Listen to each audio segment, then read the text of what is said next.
ದ್ವಿತೀಯ PUC ವಿದ್ಯಾರ್ಥಿ revaluation ಮತ್ತು ರೀಟೋಟಲ್ ಹಾಕಿದ ಎಲ್ಲ ವಿದ್ಯಾರ್ಥಿಗೆ ಇಲ್ಲಿ ತಿಳಿಸುವೇನೆಂದರೆ, ಕೆಲವು ವಿದ್ಯಾರ್ಥಿಗಳ ಸಹಜವಾದ ಕೇಳುವಂಥ ಪ್ರಶ್ನೆ ಏನಂತಂದರೆ, ಸರ್ ರಿಸಲ್ಟ್ ಯಾವಾಗ ಬಿಡುಗಡೆ, ರಿವ್ಯಾಲ್ಯೂಯೇಷನ್ ರೀಟೋಟಲಿಂಗ್ ಅಂತ ನಮ್ಮದು ಯಾವಾಗ ಅಪ್ಡೇಟ್ ಯಾವಾಗ ಆಗ್ತದೆ ಅಂತ ಪ್ರಶ್ನೆ ಇದೆ ವಿದ್ಯಾರ್ಥಿಗಳಿಗೆ. ನೋಡಿರಿ, ಈಗ ತನಕಂದರೆ ಈಗ 19 ತಾರೀಕು ತನಕ ಲಾಸ್ಟ್ ಡೇಟ್ ಇತ್ತು, ಇನ್ನು 23 ತಾರೀಕು ಇದೆ, ಇನ್ನು 4 ದಿವಸ ಆಗಿದೆ. ನಿಮ್ಮ ಪರ್ಸ್ನಲ್ ನಿಮ್ಮದು ಸ್ಟೇಟಸ್ ನೀವು ಪರ್ಸ್ನಲ್ವಾಗಿ ನಿಮ್ಮ ಸ್ಟೇಟಸನ್ನು ನೀವು ನೋಡ್ಬೋದು. ನೀವು ರಿವ್ಯಾಲ್ಯೂಯೇಷನ್ ಪೇಪರ್ ಯಾವ ಪೇಪರ್ಗೆ ಹಾಕಿರಿ, ನಿಮ್ಮ ಪೇಪರ್ದ ಅಪ್ಡೇಟ್ ಏನಿದೆ ಡೈರೆಕ್ಟಾಗಿ ಅದನ್ನು ನೀವು ನೋಡಬಹುದು. ಹೇಗೆ ಚೆಕ್ ಮಾಡಬೇಕಂತಂದರೆ, ಇಲ್ಲಿ ನೋಡಿರಿ, ನಮ್ಮ ಕರ್ನಾಟಕ ಲಿಂಕ್ ಇದೆ ಅಲ್ಲ, ಇದು ವೆಬ್ಸೈಟಿಗೆ ಹೋಗ್ರಿ. ಇದು ಹೋಗಿದ ತಕ್ಷಣ ಇದನ್ನು ಕ್ಲಿಕ್ ಮಾಡಿರಿ, ನಿಮ್ಮದು ಸ್ಟೇಟಸ್ ನೋಡಿರಿ. ನೀವು ನಿಮ್ಮ ಪೇಪರ್ ಎಲ್ಲಿ ತನಕ ಹೋಗಿದೆ ಇದು ಆಯ್ತಂದ್ರೆ ಇದು 3 ಡಾಟ್ ಅನ್ನು ಕ್ಲಿಕ್ ಮಾಡಿರಿ. ಇಲ್ಲಿ 3 ಡಾಟ್ ಕ್ಲಿಕ್ ಮಾಡ್ತದನ ಫಸ್ಟ್ ಲೈನ್ ಸೆಕೆಂಡ್ ಲೈನಾಗಿ ಓಕೆ ಮಾಡಿರಿ. ಇದರಲ್ಲಿ ಈ ಇಂಟರ್ಫೇಸ್ ಓಪನ್ ಆಗ್ತದೆ. ಇಲ್ಲಿ ಕೆಳಗೆ ಬರ್ರಿ, ಇಲ್ಲಿ ಬರ್ರಿ, ದ್ವಿತೀಯ PUC ಪರೀಕ್ಷೆ ಸ್ಕ್ಯಾನ್ ಕಾಪಿ ಮಾಡಿದ ಛಾಯಾಪ್ರತಿ ಇದನ್ನು ಕ್ಲಿಕ್ ಮಾಡಿರಿ.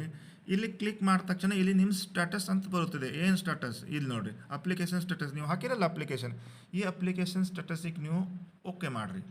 ಓಕೆ ಮಾಡಿದ ತಕ್ಷಣ ಇಲ್ಲಿ ರಿಜಿಸ್ಟ್ರೇಷನ್ ನಂಬರ್ ಕೇಳ್ತಾರೆ ನಿಮ್ಮದು. ಇಲ್ಲಿ ನಿಮ್ಮದು ರಿಜಿಸ್ಟ್ರೇಷನ್ ನಂಬರ್ ಹಾಕಿರಿ. ರಿಜಿಸ್ಟ್ರೇಷನ್ ನಂಬರ್ ಹಾಕಿದ ತಕ್ಷಣ ನೀವು ರಿವ್ಯಾಲ್ಯೂಯೇಷನ್ ಅಪ್ಲೈ ಮಾಡಿದ ಒಂದು ನಿಮ್ಮದು ಯಾವ ಪೇಪರ್ ಇದೆ ಅದು ರಿಸಲ್ಟ್ ಡಿಕ್ಲೇರ್ ಆಗಿದೆ ಆಗಿಲ್ಲ ಅದು ನಿಮಗೆ ಕ್ಲಿಯರ್ವಾಗಿ ಅಲ್ಲಿ ಡಿಟೇಲ್ ಆಗಿ ನಿಮಗೆ ಗೊತ್ತಾಗ್ತದೆ. ನಿಮ್ದು ಪ್ರೆಸೆಂಟ್ ರಿಸಲ್ಟ್ ಡಿಕ್ಲೇರ್ಡ್ ಡಿಕ್ಲೇರ್ಡ್ ನಿಮ್ದು ಪರ್ಸ್ನಲ್ ರಿಸಲ್ಟ್ ಇಲ್ಲಿ ಗೊತ್ತಾಗ್ತದೆ. ಅದಕ್ಕೆ ನೀವು ಏನು ಮಾಡಬೇಕಂದ್ರೆ ಇದ್ರೊಳಗೆ ನಿಮ್ಮದು ರಿಜಿಸ್ಟ್ರೇಷನ್ ನಂಬರ್ ಎಂಟ್ರಿ ಮಾಡಿರಿ.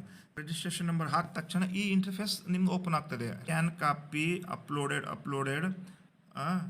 ಇಲ್ಲಿ ನೋಡಿರಿ, ನಿಮ್ಮದು ರಿಸಲ್ಟ್ ಎಷ್ಟು ಪೇಪರ್ಗೆ ಹಾಕಿರಿ ನೀವು, ಇಲ್ಲಿ ನಿಮ್ಮ ರಿಸಲ್ಟ್ ಅದ ರಿವ್ಯಾಲ್ಯೂಯೇಷನ್ ರಿಸಲ್ಟ್ ನಾಟ್ ಡಿಕ್ಲೇರ್. ನಿಮ್ಮ ಪೇಪರ್ ಇದೆ, ಯಾವ ಪೇಪರ್ ಇದೆ ಇಲ್ಲಿ ಗೊತ್ತಾಗ್ತದೆ. ನೀವು ಪೇಪರ್ ಹಾಕಿದ್ದು paper revaluation result not declare ಇಲ್ಲಿ ನಿಮ್ಮದು ಕ್ಲಿಯರ್ವಾಗಿ ನಿಮ್ಮ ಪರ್ಸ್ನಲ್ ಪೇಪರಿಗೆ ಇಲ್ಲಿ ಡಿಕ್ಲೇರ್ ಅಂತ ಇಲ್ಲಿ ನೀವು ಗೊತ್ತಾಗ್ತದೆ. ಅದಕ್ಕೆ ನೀವು ಈ ಪ್ರೊಸೆಸನ್ನು ನೋಡಬಹುದು.